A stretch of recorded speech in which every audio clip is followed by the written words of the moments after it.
How were Indians duped into fighting for Russia in the Ukraine war? New Delhi, July 9. Reuters. India said on Tuesday that Moscow has agreed to begin discharging Indian citizens who were misled into serving in the Russian army following talks between Prime Minister Narendra Modi and President Vladimir Putin. Here is a look at the problem and how the countries thrashed out a solution. How were Indians misled into joining Russia's army?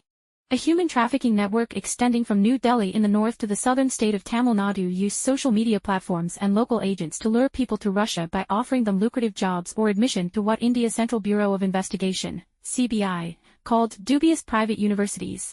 Once they reached Russia, however, the victims' passports were taken and they were trained in combat roles before being deployed at the front. Indian police have arrested at least 4 people involved in the racket. How many people were duped?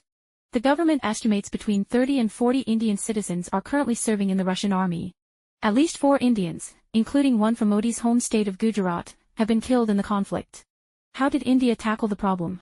India has said that every case brought to its attention is being strongly taken up with Russia to ensure the early discharge of stranded people, and 10 Indians have been brought back as part of this effort so far. Russia has not commented on the issue and has not responded to Reuters' requests for comment. Have other countries made similar allegations? Nepal has said that several of its youth were similarly illegally recruited, estimating the number to be as high as 200, and stopped issuing permits for work in Russia and Ukraine in January. Sri Lanka also said that several of its war veterans were lured to the Russia-Ukraine war with false promises, at least 37 of whom have been wounded and a significant number killed. While Nepal has an agreement with India and Britain that allows its citizens to serve in their armies, Sri Lankans are not permitted to fight in armies of foreign nations. What kind of a relationship do India and Russia share?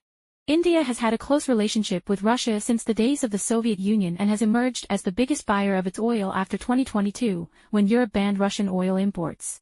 India has also refused to condemn the Ukraine war, instead calling for peace through dialogue and diplomacy.